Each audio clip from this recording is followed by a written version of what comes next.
У кожного пасічника на пасіці складаються такі випадки, коли потрібно об'єднати бджолині сім'ї. Зараз ми поговоримо в цьому відео про пізньоосіннє об'єднання бджолиних сімей, коли на це є необхідність. До прикладу, ми всі знаємо, що у літній період, в пізньолітній період, на початку осені, можна з'єднати бджолині сім'ї там методом через газету, бумагу, якусь папір, чи там через двойну сітку, там багато є методів. Але мова в цьому відео не про те. Відразу наголошую, що ці випадки є у кожного у пасічника, і чи доцільно пускати такі сімейки в зиму, чи недоцільно, також вирішує кожен пасічник. Я розповім, як ми це робимо. Це відео не є навчальним, не повчальним, бо зараз налетять і будуть там розповідати, що це так, це не так. Хочу розповісти, як ми це робимо. Це наш досвід і це ваша вже справа, чи так робити, чи ні.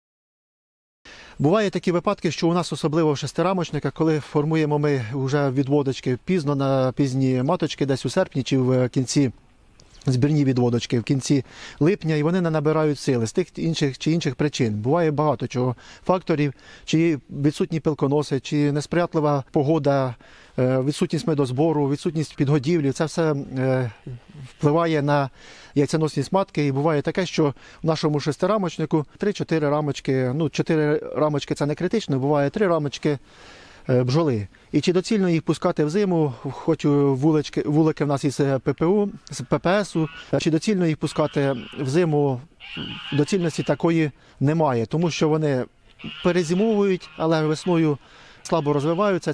Це хіба що в тих випадках, що запасні маточки, або ж зимівля через перегородку.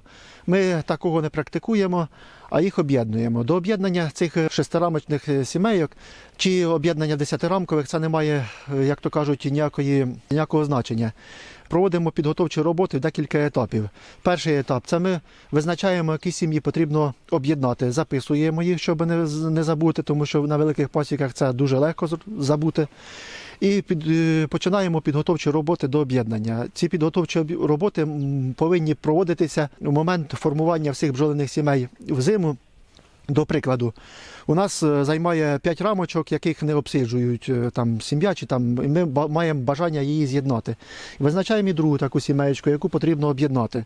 Що ми робимо? Ми беремо її, по-перше, видаляємо всі зайві рамочки. Якщо корму нема там в достатній кількості, видаляємо ці рамочки, переструшуємо їх на медові рамки і ставимо від краю стіночки повнометне і трішечки там на 75% заповнена і на 50%. Отак формуємо рамочки. Ці сформували, заставною дошкою поставили, закрили. І так і іншу бджолину сім'ю, яку ми готуємо для з'єднання, так само, тільки з цієї сторони медова, 75% і половину. Щоб ми при об'єднанні бджолиних сімей 3 рамочки звідсіля, 3 рамочки звідсіля переставили в шестирамочник і сформувався єдиний клуб. Ще хочу наголосити на такому, що в цих сім'ях, які ми об'єднуємо, маточки, вони молоді, нема там ніякої бійні, а це ми робимо вже, об'єднуємо їх, зсипаємо докупи, коли вже бджолині ці маленькі сім'ї, вони в клубі, вже коли 0 градусів, там -1, коли вже така температура, коли вже бджоли не будуть літати. Бійні ніякої ми не спостерігали ніколи, це з нашої практики. Бджоли об'єднуються в один клуб, навіть зимують у відсотках 90, зимують з 2 маточками. І навесні розпочинають сіяти 2 маточки, тільки за умови, якщо ці маточки з одного року, тобто молоді маточки. Якщо маточка буде десь 2-річна, а десь молода, то звісно, що по закону бджолиної сім'ї і природи маточку стару вони приберуть, а молода буде сіяти. І бувало таке в нашій практиці, що об'єднані оці сімейки, вони виходять із весни, починають сіяти, і при весняній ревізії бачимо, бігають 2 маточки, як то кажуть, на одній сімейці, вони не б'ються, не намагаються її змінити, чи там щось викинути з вулика, вбити її. Ми беремо просто цю маточку, і багато буває таких випадків, що виходять сім'ї з зими безматочні, і беремо цю маточку просто без ніякої кліточки, в другу сім'ю безматочну вкинули і її приймають. Хто дивиться наші відео, той розуміє, про що я кажу, і хто пасічникує в певний період, знають, що весною приймають маточок без проблем, без ніяких кліточок, без ніяких канді, без ніяких оприскувань речовинами з певним запахом.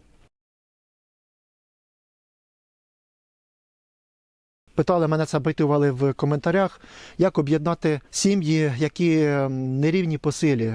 До прикладу, є у нас 7 рамок чи 6 рамок, і нам потрібно об'єднати, немає такої сім'ї рівної по силі, щоб їх з'єднати докупи. Немає, як то кажуть, потреби пускати 2 рамочки чи 3 рамочки в зиму. Бувають такі випадки, коли ми побачили в кінці літа, що потрібно з'єднати, ми її зсипали, хоча є певні моменти, що можуть просто-напросто влаштувати бійню, і це буде з'єднання, воно неефективним. В таких випадках також ми готуємо таким же чином до з'єднання наші бджолині сім'ї, як я казав, по рамочкам, щоб нам тоді не тасувати у вуликах рамочки, коли вже буде дуже холодно і бджола буде в клубі. Що ми робимо? Ми беремо сильна бджолина сім'я, до прикладу, там 6-7 рамок, і нам потрібно її з'єднати з другою сім'єю послабше. Ми беремо вже також, коли вже настануть температури. У вуликах лежаках це повністю прибираємо утеплення, чи в вуликах 10-рамкових, 12-рамкових, хто користується подушками чи утеплювачами, і холстики прибираємо. Розсуваємо, якщо вулик дозволяє, конструкція вулика є місце, розсуваємо, щоб були вулички десь сантиметра 2 між рамками. Для чого це робиться? Для того, щоб створити стрес для бджолиної сім'ї. Розривається клуб і закриваємо просто кришкою. Кришка повинна бути не теплою. І залишаємо, а можна, якщо не буде погоди ніякої такої снігу або дощу, можна навіть і без кришки бросити, зробити на ніч, зробити такий стрес бджолиної сім'ї. І потім на утро приходимо, коли бджілки в стресі, вони не загинуть, нічого їм не буде. Бували такі випадки, коли кришкою, поривом вітру зривало кришку, намітало снігу в клуб, і тиждень була відкрита бджолина сім'я, і вона нормально перезимовувалася. Це не страшне. І потім уже на утро ми приходимо і ту маленьку сімеєчку просто з'єднуємо, здвигаємо назад ці рамочки, щоб були нормальні там клуб, нормальні вулички. 0,8-1 см чи там 1,2, хто які в кого розширителі, хто як користується. І на цьому об'єднання закінчується. Шановні колеги, невеличка рекламка. Хто хоче придбати насіння фацелії, ми вирощуємо фацелію, у нас воно є. Насіння фацелії сорту Аліна, насіння з перевіреною схожістю. Схожість його добра. На гектар застосовується 12-15 кг фацелії. Ціна фацелії 200 гривень кілограм. Немає маточки, не відшукуємо, що там видалити маточку, там якусь. Просто бджоли вони вирішать, яка матка краща, вони її залишать. Немає такої потреби. Це якщо у нас виникла потреба з'єднати бджолині сім'ї вже в пізньоосінній період. Бувають такі випадки різні. Буває кліщ сім'ю ослабив, бувають інші фактори. Я вже ще раз наголошую, не кажу про об'єднання бджолиних сімей весняний період, літній період, в кінці літа, а це пізньоосінній метод об'єднання бджолиних сімей. Це як ми користуємося. Я ще раз наголошую, наші відео не є повчальними, бо зараз такі експерти в дужках, і не буду говорити хто, налетять з коментарями.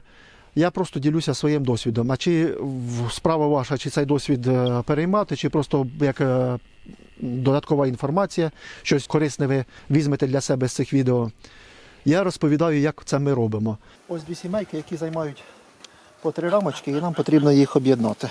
3 рамочки, і з цієї сторони також 3 рамочки. Ми зараз цього робити не будемо, тому що вони не в клубі зараз знаходяться. Плюсова температура, але вони сформовані так, що ми переставляємо ці рамочки, сюди переставляємо, і буде 6-рамкова сім'я зимувати в одному вулику. Об'єдную, просто беремо, як вони в клубі, беремо і переставляємо сюди, і все. І так на цьому об'єднання закінчено. Не потрібно використовувати ніякі ефірні масла, ніякі там, щоб для дання їм спільного запаху. Цього не потрібно робити, тому що вони вже в стресовій ситуації об'єднуються добре, немає ніякої необхідності їх там надавати їм спільного запаху. Це не об'єднання бджолиних сімей навесні і в літній період. Там вже потрібно, щоб в бджолиній сім'ї був спільний запах, щоб вони не билися, не перебили одна одного. І, до речі, в весняний період і в літній період об'єднувати сім'ї потрібно рівносильні. Так що, якщо ми до великої хочемо приєднати слабеньку, буде деякий відсоток, може бути летальний випадок для слабенької сім'ї, її можуть просто-напросто вбити. Як би ми це не робили через газетку, якщо через газетку є підтримуючий взяток, то ще можна й об'єднати. Завжди намагайтеся з'єднати сім'ї, які рівносильні. Дві слабеньких або до середньої сім'ї, не до сильної. На цьому завершую наше коротке відео. Бажаю всім миру, благополуччя і гарної зимівлі вашим бджілкам.